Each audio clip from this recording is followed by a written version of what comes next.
sahabat Jaya Solo, perkenalkan saya Dr. Wisnu Baskoro, spesialis bedah saraf, khususnya menangani tulang belakang.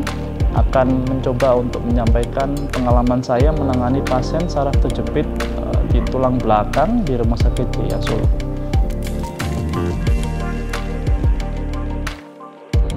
Saya ada pasien laki-laki usia 30-an tahun, masih muda, mengeluhkan keluhan nyeri pinggang yang sudah dirasakan sejak 5 tahun lamanya dia menderita. Sudah berobat kemana saja, kemudian sudah pernah dilakukan tindakan oleh dokter juga, namanya tindakan PLDD. Dikatakan waktu itu saraf terjepit memang. Kemudian sudah sempat berobat juga ke Singapura dan sebagainya, katanya disarankan untuk dilakukan tindakan operasi. Tapi kemudian pasien masih ragu-ragu, kemudian mencari alternatif solusi, datang ke poli saya, kemudian saya periksa pasien, kemudian saya periksa hasil foto-foto MRI dan sebagainya. Waktu itu saya jelaskan ke pasien bahwa memang ada saraf terjepit memang di 2 tempat di pinggangnya, dominan sebelah kiri, sesuai dengan keluhan pasien yang dirasakan. Kemudian saya sarankan pasien itu untuk dilakukan tindakan BES atau Biportal Endoscopic Spine Surgery, suatu tindakan minimal invasif yang terkini untuk menangani gejala saraf terjepit di tulang belakang.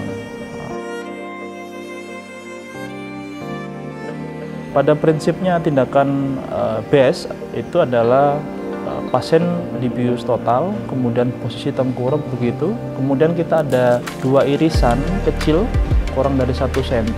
Jadi 1 irisan itu sebagai tempatnya alat untuk kamera endoskopi yang canggih, kemudian 1 irisan kecil lagi itu sebagai tempat instrumen atau alat kita untuk mengambil penyakit atau bantalan tulang yang menjepit saraf tulang belakang.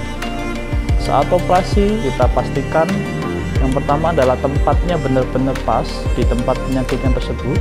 Kemudian kita pastikan kita mengambil hanya yang rusak atau hanya yang menjepit saja dan tidak melukai sarafnya.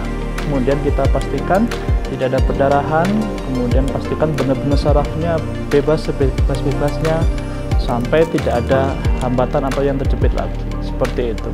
Kemudian irisannya biasanya masing-masing itu kurang dari 1 cm. Biasanya setelah operasi pasien sudah bisa sadar penuh, bisa mobilisasi saat itu juga.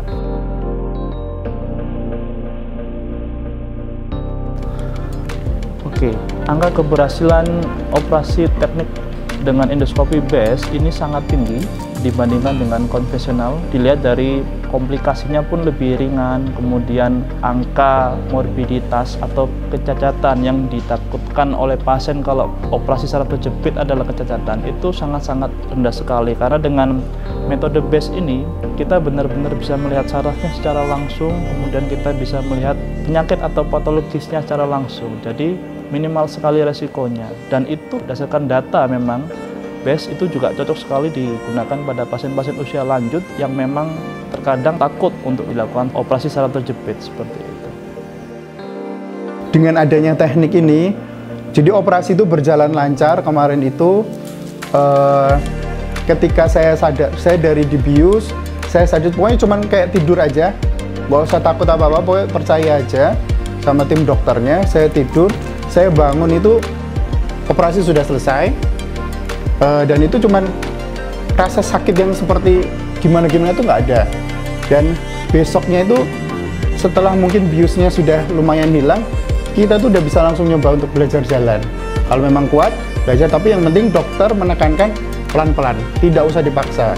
Efeknya itu sebetulnya instan, tapi memang namanya recovery itu kan harus pelan-pelan. Dan itu aja sayatannya cuman kecil sekali. Rapi, hasilnya juga rapi, jahitannya semuanya 3 titik, sayatannya itu rapi.